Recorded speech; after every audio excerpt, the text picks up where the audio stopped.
J'aime bien Gérard Depardieu. Il me fait rire. Immense acteur. Je le trouve vulgaire. Ah, c'est un acteur extraordinaire. J'aime pas Gérard Depardieu, sauf dans les rôles de brut, au début de sa carrière. En tant qu'acteur, aujourd'hui, c'est plus qu'il était avant. Il s'est quand même le détruit physiquement. C'est une sorte de monstre, mais il est monstrueux en tout, quoi. Physiquement, il est monstrueux.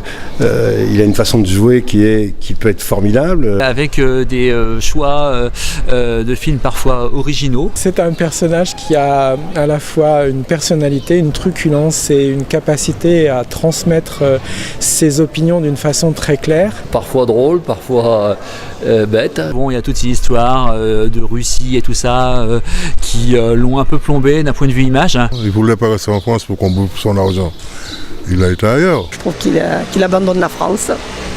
Qu'il a quand même mené là où il était. Après tout, il fait ce qu'il veut. Ça fait partie du coup d'un peu du mythe qui s'est construit, de faire des sorties un peu remarquées. On sait bien qu'il est bourré et que la moitié du temps il sait pas ce qu'il dit. Je trouve aucune tenue. C'est un comédien, c'est un artiste. On a une indulgence plus grande pour eux. À partir du moment où la parole est libre, il nous reste à nous de prendre la part acceptable et la part peut-être parfois pas acceptable du personnage. Son ego a certainement l'a bouffé un petit peu plus que ce qu'il aurait dû. C'est quelqu'un qui, certes, étant souvent bourré, mais étant quand même sans doute relativement agréable à vivre. Il n'est pas facile à travailler avec lui. Ça fait partie de l'être hypersensible qu'il est et de l'immense artiste qu'il est. Voilà. Il cherche sa vie à se montrer, à se présenter partout, à faire n'importe quoi. C'est un personnage outrancier, enfin c'est l'Orson Welles français, c'est un type génial. Il a bien fait rêver tout le monde. Merci Gérard.